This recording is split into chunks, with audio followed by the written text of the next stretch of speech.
السلام علیکم ناظرین، آج ہمارے مہمان ہیں سابق امیدوار صوبائی اسمبلی ملک حمید اکبر صاحب، اور آپ دیکھ رہے ہیں اٹک ٹوڈے نیوز۔ سب سے پہلے ان سے پوچھتے ہیں کہ یہ اپنے خاندان کا سیاسی پس منظر بتا دیں۔ مجھے تو پتہ ہے لیکن ہمارے ناظرین کی آگاہی کے لیے بتا دیں۔ بسم اللہ الرحمن الرحیم۔ شبیر بھائی، آپ کا بہت شکریہ کہ آپ نے ہمیشہ میرے اوپر شفقت رکھی ہے اور گائے بگائے آپ میری رائے عوام تک پہنچاتے رہے ہیں۔ میرے خاندان کا سیاسی پس منظر، میرے نانا ملک اکبر صاحب سیاست میں تھے، میونسپل کمشنر تھے اس وقت بلدیہ اٹک کے۔ جو شیخ صاحب کا بائی گھر ہے وہ ان کی وارڈ ہوتی تھی، اس وارڈ سے وہ الیکشن لڑتے تھے۔ اس کے بعد میرے چچا ملک صفدر صاحب چیئرمین رہے ہیں۔ پھر میرے والد صاحب 2 دفعہ چیئرمین یونین کونسل رہے ہیں، 2 دفعہ ممبر ضلع کونسل رہے ہیں، چیئرمین مرکز کونسل رہے ہیں۔ میرے کزن ملک حامد صفدر صاحب ناظم رہے ہیں، پھر ملک رزاق صاحب ناظم رہے ہیں، میرا کزن ملک شمیم تحصیل نائب ناظم رہا ہے، پھر چھوٹا بھائی سعید اکبر وائس چیئرمین رہا ہے یونین کونسل کا، اور شمیم خان اس وقت چیئرمین تھے۔ ہمارے خاندان کی جو اپنے گاؤں کے لیے جو خدمات ہیں، جو یہاں پہ بچیوں کا ہائی سکول ہے، وہ ہمارا اپنا بائی گھر تھا، تو ہم نے وہ گفٹ کیا تھا گورنمنٹ کو، اپنا گھر ہم نے چھوڑا تھا۔ یہ جس گھر میں ہم بیٹھے ہیں یہ 1960-70 میں 60-62 میں بنا ہے، پھر ہم یہاں شفٹ ہو گئے۔ ہم نے اپنا بائی گھر دیا وہاں پہ، قبرستانوں کے لیے جگہ، بچیوں کے 2 ایک پرائمری سکول اور ایک بچوں کا پرائمری سکول، اس کی جگہ ہم نے دی ہے۔ پھر ایک بچیوں کا پرائمری سکول، اس کے لیے ہم نے 2 پرائمری سکول بچیوں کو اور ایک لڑکوں کا پرائمری سکول، اس کے لیے جگہ بھی ہم نے دی ہے، میرے والد صاحب نے ڈونیٹ کی تھی۔ تو یہ ہمارے جو خاندان کی خدمات ہیں۔ باقی بے تحاشے جو معاملات ہیں وہ تو چلتے رہتے ہیں۔ یہ جو چیزیں ہیں جو ہم نے اپنی جائیداد دی ہے اپنے علاقے کے لیے، کہ ان کے لیے بچوں کی تعلیم کے لیے، اس کے لیے ہماری خدمات جو ہیں وہ آپ کے سامنے پیش آ کے چیک کی جا سکتی ہے۔ موجودہ سیاسی صورتحال کو آپ کس تناظر میں دیکھتے ہیں؟ مستقبل کی کیا تصویر نظر آ رہی ہے؟ کیا الیکشن ہو جائیں گے؟ الیکشن بالکل ہونے چاہیے جی، لوگوں کی بھی ضروریات ہیں، لوگوں کے ساتھ ان کی وابستگی ہیں، پارٹیوں کے ساتھ لوگوں کے وابستگی ہوتی ہیں، اور اگر الیکشن نہیں ہوں گے تو یہ ملک کے لیے نقصان ہے۔ الیکشن ہر صورت میں ہونے چاہیے، اور جو ملکی حالات ہیں یہ تو بہت ہی برے حالات ہیں، چونکہ جو اس وقت خان صاحب نے جو روایت ڈال دی ہے، سسٹم بنا دیا، گھر گھر میں لڑائی پیدا ہو گئی ہے، تو یہ کم از کم بہت بڑی زیادتی ہے، یہ نہیں ہونا چاہیے۔ بہرحال الیکشن ہونے چاہیے، اس پہ ہماری یہ کوشش ہے کہ اللہ کرے الیکشن ہو جائے اور ٹائم پہ ہو جائے۔ سن 9 مئی کا ذمہ دار آپ کس کو ٹھہراتے ہیں، اور اس وقت پی ٹی آئی کہاں کھڑی ہے؟ سن 9 مئی کا جو ذمہ دار ہے، اب یہ تو سوال بنتا ہی نہیں ہے، اس کے بچے کو پتہ ہے کہ اس کا ذمہ دار پی ٹی آئی اور عمران خان ہے، اور پی ٹی آئی اس وقت وہ جماعت ہے جو میں سمجھتا ہوں کہ پاکستان کی دشمن جماعت ہے۔ اتنا ہمارے جو ازلی دشمن ہے انڈیا، اس نے ہمیں نقصان نہیں پہنچایا جتنا نقصان پی ٹی آئی نے، اور ان کے جو ورکر ہیں جن کو یہ تیار کرتے رہے ہیں، ان کو اشتعال دیتے رہے ہیں، ان کی تقاریر سن لیں، ان کے لیڈران کی تقریر سن لیں، ان کے جو ورکر ہیں ان کی تقریر سن لیں، فیس بک پہ دیکھ لیں۔ یہ ایک منصوبے کے تحت پاکستان کو اور افواج پاکستان کو بدنام کرنے کی ایک سوچی سمجھی سازش کا حصہ ہے۔ میں آپ کو بتاؤں کہ اللہ کی قسم کہ لوگوں کے آپ جذبات دیکھیں نا، جو فوج کے ساتھ لوگوں کے ہمدردی ہے، جو محبت ہے، کہ لوگوں کو دل پھٹتے ہیں جب آپ ان سے بات کریں نا، جی یہ جو کچھ ہوا ہے۔ آپ مجھے یہ بتائیں کہ جنا ہاؤس میں جو چیزیں پڑی ہوئی تھی، آپ ہمیں یہ بتانا کہ ہمیں ہمارے والدین کا جو اثاثہ پڑا ہو، کوئی ان کی استعمال کی ہوئی چیز پڑی ہو، ہم واپس دنیا میں لا سکتے ہیں؟ وہ نہیں لا سکتے۔ ایسے ہی جنا ہاؤس میں میاں والی میں جو ہوا، یہ بہت بڑا ظلم ہوا ہے، یہ اس کو تو سخت، بالکل سخت ترین سزا ملنی چاہیے ان لوگوں کو۔ اور پی ٹی آئی کہاں کھڑی ہے؟ پی ٹی آئی کدھر رہ گئی؟ اب پی ٹی آئی نے تو بس جیسے آئے تھے لوگ وہ بس جا رہے ہیں۔ آپ نے دیکھا وہ تیارے بھر کے لائے گئے تھے، تو اب تو تیاروں کے بغیر ہی لوگ بھاگ بھاگ کے جا رہے ہیں خود ہی۔ اب پی ٹی آئی کا وجود مجھے نظر نہیں آ رہا کہیں۔ آنے والے الیکشن میں مسلم لیگ نون کو کہاں دیکھ رہے ہیں؟ مسلم لیگ جو ہے نا جی وہ ایک جماعت ہے، وہ لوگوں کے اندر موجود ہے۔ مسلم لیگ میں جو میں اٹک کی بات کروں، یہاں پہ خاموش لوگ ہیں مسلم لیگ کے ساتھ، ان کی ہمدردیاں ہیں، چونکہ ہمارے قائد میاں نواز شریف صاحب نے اٹک کو بہت نوازا ہے، اور جب بھی کبھی گورنمنٹ بنی میاں صاحبان کی تو انہوں نے یہاں کے جو ایم این اے ہمارے شیخ آفتاب صاحب پہلی پرائرٹی میں انہیں حکومت کا اور وزیر مشیر یا چیف ویپ بہترین عہدوں پہ رہے ہیں وہ۔ اور مسلم لیگ جو ہے یہاں پہ اس طرح ورکر جو ہے متحرک نہیں ہے، کیونکہ شیخ صاحب کی ایک اپنی پالیسی ہے، وہ اس پالیسی کے تحت چلتے ہیں شیخ صاحب۔ شیخ صاحب نہ خود باہر نکلتے ہیں کسی ایسی معاملات میں، نہ انہوں نے کبھی ورکروں کو استعمال کیا ہے، تو وہ ان کا ایک اپنا دائرہ ہے، اس کے اندر ہی رہ کے شیخ صاحب سیاست کرتے ہیں۔ اب جو ہے نا وہ سیاست میں رہ گئی، اب لوگوں کی توقعات ہیں، ہمارے جو مسلم لیگ کی عہدیداران ہیں، ورکرز ہیں، وہ مایوس ہیں اس وقت کہ ان کو قیادت میسر نہیں ہے، تو وہ بہت ضروری ہے۔ تو شیخ صاحب کو بھی چاہیے کہ اپنے تھوڑا سا اس کو چینج کریں، ورکروں کے لیے آواز اٹھائیں، ان کو پتہ ہو کہ ہمارے ورکروں کے کام نہیں ہوتے، وہاں چند مخصوص لوگ ہیں، وہی سسٹم ہے، وہی کام کراتے ہیں، وہی کرتے ہیں، اس طرح ورکروں کا کوئی کام نہیں ہوتا۔ اب ہر یونین کونسل میں آپ چلے جائیں، جو ہمارا یونین کونسل کا وہاں پہ چیئرمین ہے یا جو نمائندہ ہے، تو وہاں پہ اس کا کام ہونا ہے، اس کو کوئی پوچھتا ہی نہیں ہے۔ وہاں کے اگر کوئی باڈی بنانی ہوتی ہے تو یہ بنا کے بھیج دیتے ہیں جی کہ یہ اب حاجی شاہ میں شدید اختلاف رہا ہے اور بڑی اس کے نوٹیفیکیشن ہوتے رہے۔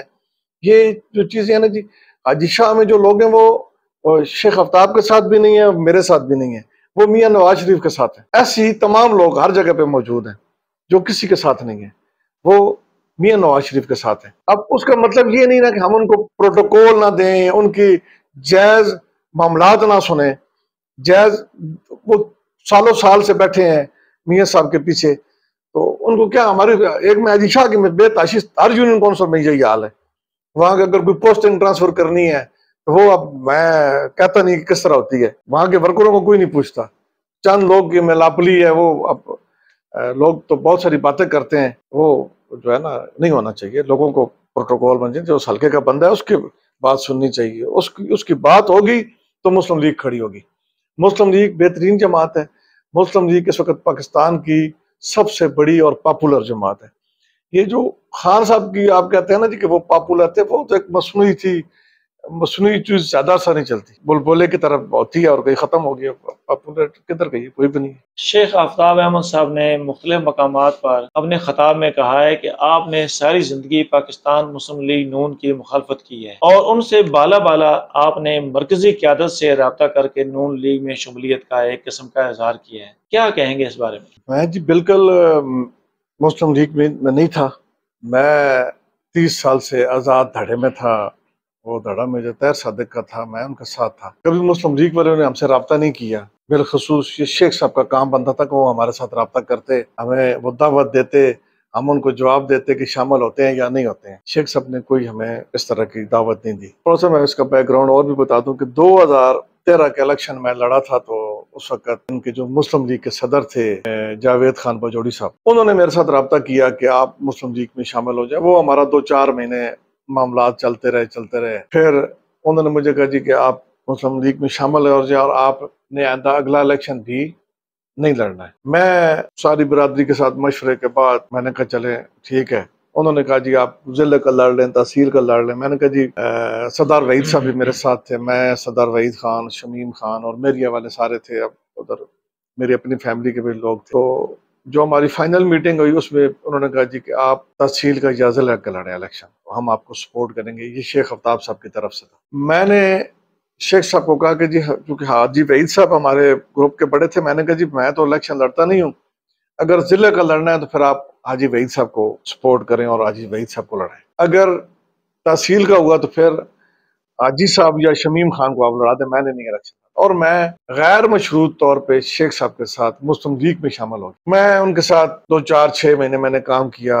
اب وہ بات میں نہیں بتاؤں گا کہ میں نے مسلم لیگ کو چھوڑا کیوں ہے، یہ شیخ صاحب نے میرے اوپر بھی سوال کیا، میں نے شیخ صاحب کو بھی بتائی ہے یہ بات۔ شیخ صاحب نے مجھے کہا کہ جی میں آپ کو نا ادھر جو ٹکٹ کی کمیٹی ہوگی اس پہ میں آپ کے ساتھ سوال کروں گا کہ آپ نے نقصان دیا ہے۔ میں نے کہا جی آپ کا حق بنتا ہے، آپ سوال کریں، میرا رائٹ ہے، میں آپ کو جواب دوں گا انشاءاللہ۔ اور میں شیخ صاحب کو پھر میں نے کہا جی کہ میں آپ کے ساتھ شامل ہوا تھا، اس کا جواب آپ نے پارٹی کو دینا ہے کہ میں نے چھوڑا کیوں ہے۔ اب یہ سوال بھی میں ابھی بھی ان پہ چھوڑ رہا ہوں کہ میں شامل ہوا تھا 2013 کے بعد، پھر میں نے چھوڑا کیوں، اس کا جواب شیخ صاحب دیں گے۔ یہ میری بات شیخ صاحب کے ساتھ، شیخ اجمل صاحب کے سامنے ہوئی ہے۔ اب جب میں شامل ہوا ہوں، یہ جب لاسٹ ٹائم کرونا تھا، اس سے پہلے شیخ صاحب نے مجھے بلایا شیخ اجمل صاحب کے گھر۔ شیخ اجمل صاحب تھے، شیخ اظہر صاحب تھے اور شیخ آفتاب صاحب۔ انہوں نے مجھے کہا جی کہ آپ مسلم لیگ میں شامل ہو جائیں اور آپ ٹکٹ کے لیے اپلائی نہیں کریں گے صوبائی کے لیے۔ میں نے کہا شیخ صاحب یہ تو سوچے بھی نہیں کہ میں ٹکٹ کے لیے اپلائی نہیں کروں گا، میں صوبائی کا امیدوار ہوں، میں ٹکٹ کے لیے اپلائی کروں گا، میں اپنی فائل آپ کو دوں گا، آپ میری فائل بھی لے جائیں اور سلمان صاحب کی فائل بھی ساتھ لے جائیں، آپ پارٹی سے فیصلہ کروا کے جو پارٹی فیصلہ کرے گی وہ میں قبول کروں گا۔ ٹکٹ اگر مل جاتا ہے سلمان سرور صاحب کو تو میں اپنے سلکی کی پی پی اس وقت 5 تھا، پی پی 5 کی کمپین آپ نے نہیں چلانی، میں چلاؤں گا، جو مجھ سے بن پایا میں سلمان صاحب کے لیے کروں گا۔ شیخ صاحب کافی ہماری کچھ گھنٹہ ڈیڑھ اس پہ بحث رہی، پھر شیخ صاحب کہنے لگے کہ ٹھیک ہے جی آپ شامل ہو جائیں، تو اگر ہمارا امیدوار سلمان سرور صاحب نہ ہو تو پھر سیکنڈ امیدوار آپ ہمارے ہیں۔ اب شیخ صاحب نے وعدہ خلافی کی ہے کہ شیخ سلمان سرور صاحب نہیں، اب وہ لے کے آئے شیخ ناصر صاحب۔ اگر اس بات پہ شیخ صاحب حلف دے دیں، اس بات پہ شیخ اظہر صاحب حلف دے دیں، اس پہ شیخ اجمل صاحب حلف دے دیں کہ یہ باتیں ہماری طے نہیں ہوئی ہیں، میں ان کے گھر جا کے اعلان کروں گا کہ میرا سیاست سے اس کے بعد کوئی تعلق۔ میں بہت چھوٹا آدمی ہوں، شیخ صاحب بہت بڑے آدمی، اور آج جو میں بات کر رہا ہوں یہ بھی میں تنگ آگے کر رہا ہوں۔ میرے سے بہت سارے لوگوں نے سوال کیا، میں نے کبھی بات نہیں کی، لیکن شیخ صاحب مجھے بالکل کارنر کرنے کی کوشش کر رہے ہیں۔ میں نے ان کو کہا کہ اب یہ بات نہیں ہوگی، یہ میرا رائٹ ہے، میں as a voter, as a Pakistani شہری، مسلم لیگ میں ٹکٹ دینے کا میرا رائٹ ہے، وہ میں اپلائی کروں گا۔ باقی فیصلہ تو پارٹی نے کرنا ہے، پارٹی دیکھے گی کہ پارٹی کا میرٹ کیا بنتا ہے۔ 4 دفعہ شیخ صاحب کا بیٹا الیکشن آ رہا ہے، اور ان سے پوچھیں کہ آج تک مجھے چھوڑیں کسی اور ایسے بندے کو انہوں نے دعوت دی ہو مسلم لیگ میں شامل ہونے کے لیے تو ہمیں بتائیں۔ یہ کسی ایسے بندے کو دعوت ہی نہیں دیتے کہ جس کے پیچھے 4 ووٹیں اور جو مسلم لیگ کے لیے اسپیشلی کام کرے۔ یہ ساری باتیں طے ہو گئی۔ انہوں نے کہا جی، میں نے ان کو ایک اور بات کی، میں نے کہا شیخ صاحب شامل میں قیادت کے ساتھ آؤں گا، شامل مجھے آپ کروائیں گے، آپ مجھے لے کے جائیں گے رانا صاحب کے پاس، آپ مجھے لے کے جائیں گے شاہد خاقان عباسی کے پاس، آپ مجھے لے کے جائیں گے حنیف عباسی صاحب کے پاس، آپ مجھے لے کے جائیں گے ملک ابرار کے پاس، لوکل جو اٹک والی قیادت ہے ان کو میں دعوت دوں گا۔ اب آپ نے یہ دیکھنا ہے کہ مجھے وہ پنڈی بلا کے شامل کرتے ہیں، آپ مجھے اپنے گھر بلواتے ہیں، آپ یہ کہتے ہیں کہ آپ اپنے گھر فنکشن رکھو، آپ مجھے یہ کہتے ہیں کہ میری کے ادھر شادی حال میں، میری شادی حال میں اگر رکھتے ہیں تو جو جگہ آپ سلیکٹ کریں گے لیکن شامل مجھے قیادت کے ساتھ کریں گے۔ شیخ صاحب نے کہا جی ٹھیک ہے، میں آپ کو ایسے ہی کریں گے۔ اس کے بعد انہوں نے مجھے کہا جی کہ دعا خیر کریں، اجمل صاحب نے اور شیخ آفتاب صاحب نے۔ میں نے کہا جی دعا خیر، کیونکہ آج میں آیا ہوں آپ کے ساتھ بیٹھنے تو مجھے دوستوں کے ساتھ مشورہ کرنے دیں۔ انہوں نے کہا جی بس آپ دعا خیر کر دیں ہمارے ساتھ کہ ہم تاکہ لوگوں کو بتائیں کہ ہمارے اور آپ کے معاملات کلیئر ہو گئے، بے شک آپ جا کے مشورہ کر لیں۔ میں نے کہا جی کر لیں دعا خیر۔ اس دعا خیر میں پھر یہ بات ریپیٹ ہوئی ہے کہ سلمان سرور صاحب یہ تو شیخ صاحب سلمان سرور کے لیے زور لگائیں گے، سلمان سرور اگر کسی وجہ سے الیکشن نہیں لڑا تو پھر دوسرا نمبر آپ کا تیسرا امیدوار کوئی نہیں ہمارا۔ اس کے بعد میں نکلا، میں یہاں سے جو میرے سارے دوست ہیں، حاجی شاہ میں افسر داد صاحب ہیں، خان محمد چچا ہے، قاضی ککو صاحب ہیں، مرزے میں میرے سارے دوست ہیں، امجد، ارشد، ایک میرا خورشید بھائی نہیں تھے، اس طرح بلوال میں تمام یونین کونسل جتنی ہیں میں سب میں ان کے اپنے دوستوں کے گھر گیا کہ میں نے کہا انہوں نے کہا جی آپ کا فیصلہ ہے، ہم خوش ہیں اگر ہو جاتے تو۔ پھر اس کے بعد کورونا آ گیا، انہوں نے کہا جی کورونا آ گیا تو کچھ دن صبر کر دیں۔ میں نے کہا چلے چلتے چلتے 6 مہینے 7 مہینے گزر گئے۔ میں نے شیخ اجمل صاحب کو کہا، میں نے کہا بھائی مجھے جو شامل کیا تھا وہ کروائیں اناؤنسمنٹ، آج کرواتے ہیں کل کراتے ہیں۔ میں پھر مل گیا مطلب جاوید صاحب کے پاس گیا، میں نے کہا جی یہ انہوں نے میرے ساتھ جو کمٹمنٹ کی ہے کہ ہم جاوید صاحب کے ساتھ بیٹھ کے مشورہ کریں گے تو وہ ابھی تک کچھ کر نہیں رہے۔ پھر ادھر اجمل صاحب کو انہوں نے کہا جی آج کل کرتے ہیں۔ پھر شیخ حامد محمود صاحب نے شیخ صاحب کو جا کے کہا جی آپ نے اس کو جو شامل کیا تو اعلان کروائیں، وہ کہتے ہیں جی آج کریں گے کل کریں گے۔ اس کے بعد میں کسی اپنے کام کے سلسلے میں فیصلہ آباد کیا ہوا تو میری رانا صاحب سے ملاقات، رانا صاحب نے مجھے کہا کہ آپ ہماری پارٹی میں شامل ہو۔ میں نے کہا جی میں ادھر بادشاہ تو ہو گئی ہے، باقی وہ شیخ صاحب اب کہتے نہیں آپ ان کے ساتھ بھی رابطہ رکھیں، شیخ صاحب کو راضی کریں۔ میں نے کہا جی میں تو ان کے ساتھ شامل ہو چکا ہوں، اب آپ لوگوں سے ٹائم لینا ہے خیر یہ سلسلہ چلتا رہا. میں کسی کام کے سلسلے میں گیا ہوا تھا رانا صاحب کے پاس اسلام آباد. ان دنوں مریم بی بی نے آنا تھا فتح جنگ، تو ملک سہیل صاحب بھی آگے اوپر سے. تو رانا صاحب نے کہا بھائی ان کو دعوت دی ہے. تو ملک صاحب کہتے ہیں نہیں جی دعوت تو نہیں دی. تو ان کو دعوت دیں نا، تو ان کو شامل بھی کریں. میں نے کہا جی بس ہم تو بیٹھے ہوئے ہیں، ہمیں تو کوئی شامل نہیں کر رہا، ہم تو انتظار کر رہے ہیں. آپ کی پارٹی کو انٹرسٹ ہی نہیں ہے کہ وہ ہمیں بلائے. تو وہ کہتے ہیں چلیں آئیں، میں آپ کو لے کے جاتا ہوں لاہور مریم کے پاس، ابھی چلتے ہیں، تو میں آپ کو تو جا کے شامل کرتا ہوں. میں نے کہا نہیں سر. وہ خیر سہیل صاحب نے کہا جی میرا جلسہ سر پہ آیا ہوا تو میں اب لاہور نکل نہیں سکتا ہوں.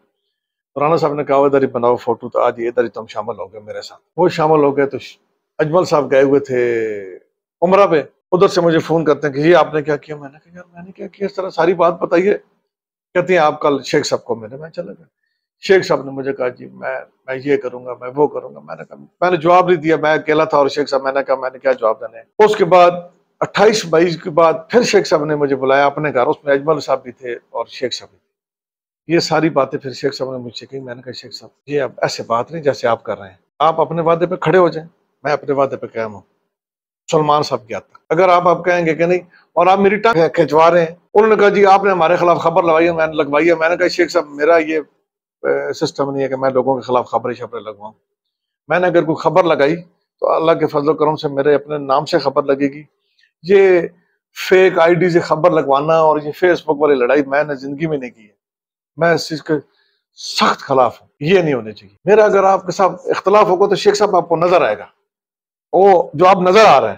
اگر شیخ صاحب مجھے کارنر کرنے کی کوشش کریں گے تو یہ تو سوچے بھی نہیں. ہمارے وہ بزرگ ہیں، وہ ہم آپ اس کا احترام کرتے ہیں اور اس کو سمجھیں. وہ اگر آپ نے بڑی وضاحت کے ساتھ بتا دیا ہے، اگر اب وہ پرانے جو کوئی مسلم لیگی ہیں اور ٹکٹ اگر وہ دلوا دیتے ہیں شیخ ناصر محمود کو، تو پھر آپ کی حکمت عملی کیا ہوگی؟ ٹکٹ ہوگا میرٹ پہ. شیخ ناصر صاحب 14 ووٹوں سے جیتے ہیں اپنی وارڈ کا الیکشن، ٹھیک ہے، اور میں نے ووٹ دیا 25,000. جو 14 ووٹوں سے بندہ جیتا ہے اپنی وارڈ سے، جو ان کا بائی گھر تھا، اس میں بھی ہماری سپورٹ شامل تھی. ان کا میرٹ بنتا ہے. یا یہ میرٹ ہے کہ وہ شیخ صاحب کے رشتے دار ہیں؟ یہ کوئی میرٹ نہیں ہے کسی کا. میرٹ اللہ کے فضل و کرم سے پبلک کا ہے، اور جو میرٹ اٹک کی عوام کا ہوگا وہ فیصلہ ہوگا. اٹک میں جو سیاسی منظر نامہ ہے اس کو آپ کس تناظر میں دیکھتے ہیں ایک سیاسی رہنما کے طور پر؟ اٹک میں سیاسی منظر نامہ اس وقت تو بالکل سویا ہوا ہے جی. سارے لوگ سوئے ہوئے ہیں، ساری پارٹی. پی ٹی آئی تو ویسی سوئی ہوئی ہے، اور جو ہماری پارٹی ہے وہ تو سوئی رہتی ہے ہر وقت. تو اس وقت تو کوئی اس پہ ہم نہیں کہہ سکتے. بہرحال جب میدان لگے گا تو انشاءاللہ تعالی مسلم لیگ ون کرے گی اللہ کے فضل و کرم سے. بہترین جماعت ہے، بہترین لوگ ہیں اس میں، اگر ورکروں کو عزت دی جائے تو. ایک میرا اس میں نعرہ ہے اٹک میں کہ مسلم لیگ اٹک میں انشاءاللہ تعالی کرپشن فری مسلم لیگ ہوگی. یہ میرا آپ سے وعدہ ہے، اور میں یہ ثابت کروں گا اگر مجھے ٹکٹ مل گیا، پارٹی نے میرے اوپر اعتماد کیا، اور قیادت کو بھی پتہ چلے گا انشاءاللہ تعالی کہ مسلم لیگ اٹک میں کیسے کھڑی ہوئی ہے. ہر گھر سے میاں نواز شریف نکلے گا، ہر گھر سے مریم نکلے گی انشاءاللہ. ورکروں کو احترام دیا جائے گا، پیسے کو ترجیح نہیں ہوگی. میں آپ کو یہ کہہ رہا ہوں کہ کرپشن فری مسلم لیگ ہوگی اٹک میں انشاءاللہ تعالی. یہ میرا آپ سے وعدہ ہے. یہ جو آج کل ادھر سے ٹرانسفر ہو گیا ادھر سے ٹرانسفر ہو گیا ادھر، یہ وقت ہے لوگوں کو کمانے کا. لوگوں کو کمانے پہ توجہ دی جائے، پیسے کمانے پہ توجہ نہ دی جائے. جب آپ لوگوں پہ توجہ دیں گے، لوگ آپ کے اوپر پیسہ بھی نچھاور کریں گے، ووٹیں بھی نچھاور کریں گے، اپنی جانیں بھی نچھاور کریں گے. جب آپ پیسے کو ترجیح دیں گے تو پھر لوگوں نے کیا ہمارے اوپر اعتماد کرنا ہے؟ آپ ہلکے میں پھر رہے ہیں. آپ مجھے بتائیں کہ لوگ کس نظر سے دیکھتے ہیں ہم سیاستدانوں کو. بڑی اچھی بات آپ نے کر دی کہ کرپشن فری مسلم کریں لیگ گے انشاءاللہ. مسلم لیگ کو. اب جو مسلم لیگ نے بجٹ پیش کیا ہے، کیا وہ عوام دوست ہے کہ نہیں؟ وہ تو بچے کو پتہ ہے کہ عوام دوست ہے. الحمدللہ ہر چیز بہترین ہو رہی ہے. اب ایل انشاءاللہ پیٹرول ہمارا جو ہے وہ اب سستا ہوگا، ہو بھی رہا ہے. اس مشکل حالات میں یہ بہترین بجٹ ہے. اب ہمیں کہہ دے کہ نہیں ہے تو وہ تو اس کے تو حل نہیں ہے نا. مخالفین نے تو ہر کام الٹا ہی جاننا ہے کہ وہ نہیں. بہرحال بہترین بجٹ الحمدللہ. آپ کیا سمجھتے ہیں کہ عوام الیکشن میں تشدد اور بدامنی کی سیاست کو مسترد کریں گے یا نہیں؟ انشاءاللہ بالکل مسترد کریں گے. دیکھیں میری بات سنیں، یہاں پہ الیکشن لڑتے تھے ملک اسلم صاحب، سردار شوکت واہ صاحب اور پیر صاحب آف مکھڈ ملک اللہ یار خان صاحب. بہترین لوگ تھے. آج بھی لوگ ان کو بہترین لفظوں سے یاد کرتے ہیں. کرپٹ نہیں تھے بالکل بھی، کرپشن زیرو تھی. یہ کرپشن تو اب شروع ہوئی ہے 2008 کے بعد. 2008 سے پہلے کوئی کرپشن نہیں تھی. یہ اب وتیرہ بنا لیا لوگوں نے. اب جو منہ اٹھاتا ہے آ جاتا ہے سیاست کر رہے ہیں. بھائی جو کرپشن کے پیسے لگائے گا تو وہ پیسے 2 نمبر نہیں کمائے گا. ہماری خاندان میں آج تک کوئی بندہ ایک ثابت کر دے کہ 10 روپے کے بھی ہمارا وعدہ ہے کسی کرپشن کے حوالے سے کوئی بندہ بتا دے. شیخ ناصر صاحب کے گھر سے لے کے یہاں تک یہ سارا ہمارا رقبہ تھا. یہ سب سیاست کے نظر ہوا ہے. آپ اٹک کی تاریخ اٹھا کے دیکھیں اور ان کی سب کی جائیدادیں دیکھیں اور ہماری دیکھیں. یہ کہاں سے کہاں پہنچے ہیں سارے اور ہم کہاں سے کہاں پہنچے. انگلیوں پہ گنے جاتے ہیں سیاسی گھرانے, انگلیوں پہ. ایک ایک بندے کو آپ بہترین جانتے ہیں ان سب کے کیا حالات تھے اور اب کیا کہاں کھڑے ہیں, ہم کہاں کھڑے ہیں. میں آپ کو یہ کہہ رہا ہوں کہ 2013 کا الیکشن 2018 کا الیکشن میرے 1 روپیہ نہیں لگے. لوگوں نے پیسہ لگایا. اس کی وجہ الحمدللہ ہم نے لوگوں کے کام کیے, ہم نے کرپشن نہیں کی. اللہ تعالیٰ ہمیں کرپشن سے دور رکھے. اللہ ہماری نسلوں کو بھی کرپشن سے دور رکھے. اور یہ جو کرپشن کریں ان کی حالت بھی دیکھیں گے انشاءاللہ. آپ کے پاس علاقہ کی ترقی کے لیے کیا پروگرام ہے؟ دیکھیے جی, علاقے کی ترقی کے لیے تو یہاں پہ اب کیونکہ ہمارا جو جتنا یہ ایریا ہے نا جی یہاں پہ, اب ہم یہ کہہ دیں کہ یہاں پہ انڈسٹری زون ہونا چاہیے, اس کے لیے تو جگہ ہی کوئی نہیں بچی. حالات جو ایسے ہیں, یہ ارد گرد آپ دیکھتے ہیں ہماری ساری ہاؤسنگ سوسائٹیاں ہیں اور کوئی آرمی والوں نے جگہ لے لی ہے. یہاں اس ایریے میں ایسی جگہ ہو جہاں پہ کوئی انڈسٹری لگ جائے, چھوٹی موٹی شروع کر دیں. اب گجرات چلے جائیں, گھروں میں لوگوں نے سسٹم بنایا ہوا ہے, چھوٹے چھوٹے انہوں نے کارخانے لگائے. کسی نے جوتوں کا لگایا ہوا ہے, کسی نے پنکھوں کا کارخانہ لگایا ہوا. چھوٹے چھوٹے مختلف پارٹس بن رہے ہیں. یہ لوگوں کو موٹیویٹ کرنے کی ضرورت ہے نا. ایک اگر بندہ کوئی یہاں پہ کوئی ایسی چیز لگا لے, وہ را مٹیریل کدھر سے لائے گا؟ وہ پنڈی جائے گا, گجرات جائے گا, گجرا جائے گا. یہاں پہ کوئی ایسا سسٹم ہو جائے گورنمنٹ کی سطح پر کہ لوگوں کو, اب یہ دیکھیں نا, یہ بڑی زیادتی والی بات ہے کہ جو ہم زکوٰۃ کے پیسے دیتے ہیں, یہ 2000-3000 روپے میں کیا پوری قوم کو انہوں نے بیکاری بنایا ہوا ہے. یہ سسٹم نہیں ہونا چاہیے. زکوٰۃ کے پیسے دیں. ایک کمیٹی جو زکوٰۃ کا چیئرمین ہے اس کو کہیں جی کہ ایک محلے کے 10 بندے ہیں نا جی, 10 بندوں کی وہ پرچی ڈالے, وہ پورے کے پورے پیسے اس بندے کو, 10 بندے کو پیسے نہ ملے, اس کو کاروبار بنا کے دیں کسی چیز کا بھی, وہ کمیٹی بنا کے دیں. وہ بندہ اگلی دفعہ اللہ کے فضل و کرم سے زکوٰۃ دینے والا ہوگا. ہم نے ادھر ہمارے افتخار صاحب اور سلطان بھی, ہم نے کمیٹی بنائی ہوئی اپنے محلے کی. 50 روپے کر لیتے ہیں پورا جو ہمارا محلہ ہے اس کی. اس میں پہلے دن کا اگر کوئی فوت ہو جائے تو اس کو 10,000 روپیہ, اور یہ 3 دن کا جو سامان ہے وہ دیتے ہیں افتخار صاحب اور سلمان صاحب. لیکن وہ بھی پوری طرح کامیاب نہیں ہو رہی کیونکہ وہ ہم سب لوگ کرتے ہیں نا, تو اس میں لوگ کوئی غریب ہوتے ہیں نہیں دے سکتے. وہ پھر اس طرح گورنمنٹ کی سطح پہ, یونین کونسل سطح پہ اگر کوئی ایسا پروگرام بن جائے کہ ہر یونین کونسل میں, اب یہ جو ترقیاتی فنڈ ہیں ان میں سے کچھ کر دیں, ایسا سسٹم بنا دیں. بے نظیر انکم سپورٹ کا پروگرام ہے, بہترین پروگرام ہے.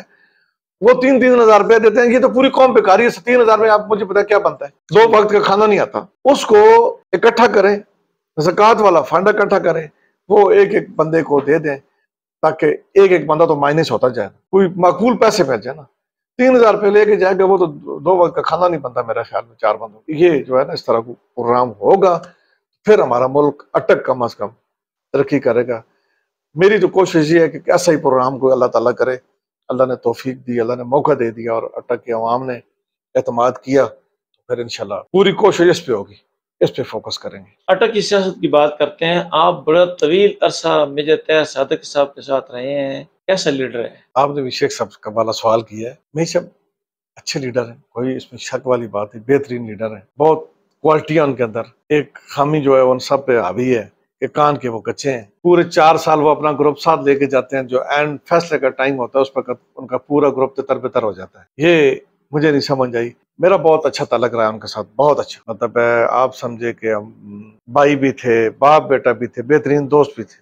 مطلب ان کی جو رسپیکٹ ہے وہ میں آج بھی میرے دل میں ویسی ہے. آپ کی رائے کیوں جدائی ہوئی؟ اندر کی بات تو بتا دیں, رائے کیوں نہیں, لکھا ہو؟ اندر کی بات نہیں, یہ دیکھیں میرا رائٹ بنتا ہے نا. اب میجر صاحب اگر کہیں جی کہ آپ مجھے ذہن سے بھی پیارے ہو اور ساتھ مجھے وہ ٹکٹ نہ دیں, ٹکٹ ان کے بس کی بات نہیں. یہ میں ان پہ اس پہ بھی ناراض نہیں ہوں. انہوں نے میرے خلاف تقریری کی ہے, میں اس بات پہ بھی ناراض نہیں. انہوں نے میرے خلاف ویڈیو بیان چڑھایا, میں اس پہ بھی ناراض نہیں ہوں.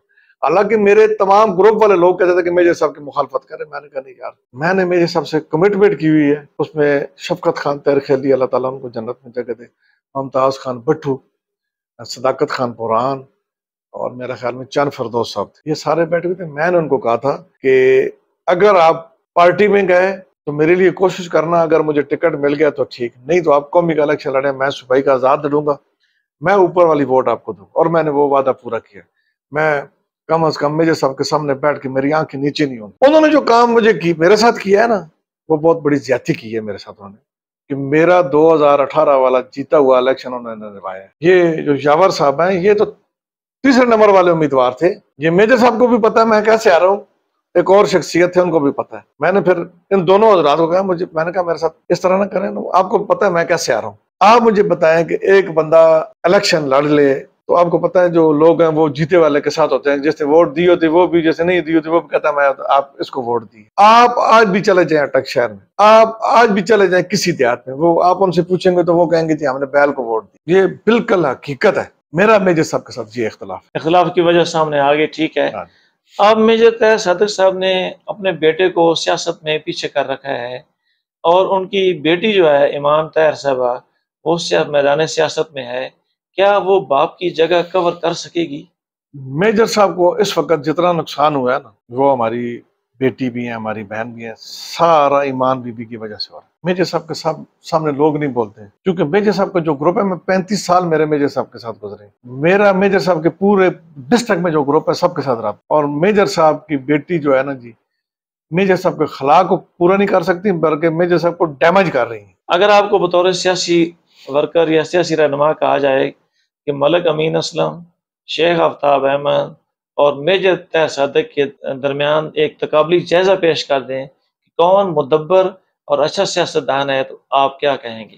میجر صاحب دبنگ فیلڈ میں رہنے والا بندہ ہے. امین اسلم شریف النفس بہترین انسان ہے. شیخ صاحب اچھے آدمی ہیں، اپنی پارٹی کے ساتھ مخلص ہے. بس اتنا ہی سارا یہ ان کے لیے. اچھا، یہ بتا دیں کہ آپ نے ایک پریشر گروپ بنایا تھا ملک امانت راور اور چنگیز خان پہ، وہ کدھر گیا؟ عوام میں تحلیل ہو گیا؟ نہیں، عوام میں نہیں تحویل ہو گیا. امانت راول صاحب تو آلریڈی اپنا طریق اللہ بیگ میں تھے، میں تھا، اور ٹونی شاہ صاحب تھے، چنگیز خان صاحب تھے. چنگیز صاحب درمیان میں چلے گئے اپنا پھر میجر صاحب کے ساتھ. تو ٹونی شاہ بھی اب مسلم لیگ نون میں ہے، اور میں بھی مسلم لیگ نون میں ہوں. امانت صاحب ادھر ہی ہیں، وہ ہمارے صدر ہیں، تا یاد صدر ہیں، ہمارے صدر تا یاد. اگر آپ کو مسلم لیگ نون کا ٹکٹ نہ ملا، ویسے میرٹ تو آپ کو بنتا ہے، آپ کہہ رہے ہیں میرا میرٹ بنتا ہے، ٹکٹ نہ ملا تو آپ کی حکمت عملی کیا ہوگی؟ وہ حکمت عملی عوام کی ہوگی. جو عوام کا فیصلہ ہوگا وہ میرا فیصلہ، میرا اپنا کوئی فیصلہ نہیں ہے. جو بندہ سیاسی ورکر ہوتا ہے نا جی، اس کی اپنی کوئی رائے، اپنی کوئی حیثیت نہیں ہوتی. وہ پبلک پراپرٹی ہوتا ہے. وہ میں ہوں، وہ میجر صاحب ہو، وہ شیخ صاحب ہوں، سارے ہوں، ہم پبلک پراپرٹی ہیں. تو اس کا فیصلہ پبلک نے کرنا ہے کہ وہ کیا کرتی ہے. ہم پبلک کے پیچھے. آپ سیاستدان بھی ہیں، گھوڑے بھی پال رکھے ہیں، نیزہ بازی کا شوق بھی ہے. اگر آپ ایم این اے یا ایم پی اے جو بھی آپ الیکشن لڑیں گے منتخب ہو گئے، تو پھر سیاست کو کتنا ٹائم دیں گے اور کھیل کو، نیزہ بازی کو کتنا ٹائم دیں گے؟ ابھی میں آپ کو بتاؤں کہ میں صبح 5 بجے اٹھتا ہوں، پہلے اپنے گھوڑوں کی طرف دیکھتا ہوں، پھر میں نے پرندے رکھے ہوئے ہیں بہت سارے، پھر ان کو دیکھتا ہوں. ساری اپنی جو ذمہ داری ہے اس کی میں دیکھ بھال خود کرتا ہوں. میں نے ایک چھوٹا سا فارم بڑھایا ہوا ہے، بچڑا چچڑا، اس کو بھی میں خود دیکھتا ہوں. اپنے گھر کی، اپنے فیملی کی بھی ساری ذمہ داری میں نبھاتا ہوں. تو سیاست بھی کر رہا ہوں میں ساتھ ساتھ. صبح 6 بجے اٹھیں، 8 بجے تک آپ اپنے یہ والے معاملات دیکھ لیتے ہیں. صبح 9 بجے سے آپ نکلیں اور 2 بجے تک ہلکا تقریباً آپ کا ختم ہو جاتا ہے. پھر شام کو پھر اپنا کر لیتے ہیں کہ کوئی غمی خوشی ایسی نہ ہو. آخر میں عوام کو کیا پیغام دیں گے؟ عوام کو میرا پیغام ایک ہی ہے، احتساب عوام نے کرنا ہے. لوگ جو ہے نا یہ گلہ نہ کریں جی کہ یہ فلاں ایجنسی نے احتساب کرنا ہے، فلاں نے کرنا ہے. کسی نے کوئی احتساب نہیں. اللہ کے بعد طاقت عوام کے پاس ہے. اور میرا ایک ہی ان کے ساتھ ریکویسٹ ہے عوام کو کہ اللہ کے واسطے ایسے لوگوں سے جان چھڑائیں جن کو آپ سمجھتے ہیں کہ وہ کرپٹ ہیں، مالی کرپٹ ہیں، جس کرپشن بھی ملوث ہیں وہ لوگ، ان سے جان چھڑائیں. اگر آپ نے یہ تیار کر لیا لوگوں نے، میں آپ کو یہ لکھ کے دیتا ہوں کہ اٹک کی تقدیر بدل جائے. اور مجھے کسی کا نہیں پتا. اٹک کی تقدیر بدل جائے گی اس وقت جس وقت لوگوں نے فیصلہ کر لیا کہ کرپٹ لوگوں کو ووٹ نہیں دینی، جو ورکروں کی عزت نہیں کرتا اس کو ووٹ نہیں دینی، جو پارٹی ورکروں کو ذلیل کرتا ہے اس کو ووٹ نہیں دینی. بس یہ فیصلہ ہو گیا جس دن، بالکل انشاءاللہ تعالی. وہ کسی کے پارٹی کی ہوگی، نون کے ہو سکتے ہیں، پیپلز پارٹی کے ہو سکتے ہیں، تحریک انصاف کے ہو سکتے ہیں، تحریک لبیک کے ہو سکتے ہیں. جو بندہ پارٹی کے نام پہ M N A M P A بنے اور اس کے بعد پارٹی کے جو ورکر ہیں، جو یونین کونسل لیول کے ورکر ہیں، ان کو نظر انداز کرے، اس بندے کو بالکل ووٹ نہ دے۔ یہی میری ریکویسٹ ہے، یہی میرا پیغام ہے۔ اپنے ملک کے لیے دعا کریں، افواج پاکستان کے لیے دعا کریں۔ اور میں ایک یہ بھی بتا دوں کہ جیسے چیف آف آرمی سٹاف نے اب آ کے فوج کو امیج کو بلڈ کیا اور بہترین کیا ہے، اب آپ دیکھیں لوگوں کی طرف کہ آج لوگ افواج پاکستان کی تعریف کر رہے ہیں، اور سخت قسم کا احتساب ہونا چاہیے، سخت قسم کا، جو جس پارٹی کا ہو، کرپٹ آدمی کو احتساب ہونا چاہیے۔ ناظرین، بڑی تفصیل کے ساتھ ہم نے ہر پہلو کو اجاگر کرنے کی کوشش کی ہے۔ ملک حمید اکبر صاحب نے بڑی تفصیل کے ساتھ تمام سوالات کے جواب دیے ہیں۔ اسی کے ساتھ مجھے اٹک ٹوڈے نیوز کو شین باغ ہاؤس سے اجازت دیجیے۔ اللہ تعالی ہم سب کا حامی ناصر ہو۔ اللہ حافظ جی۔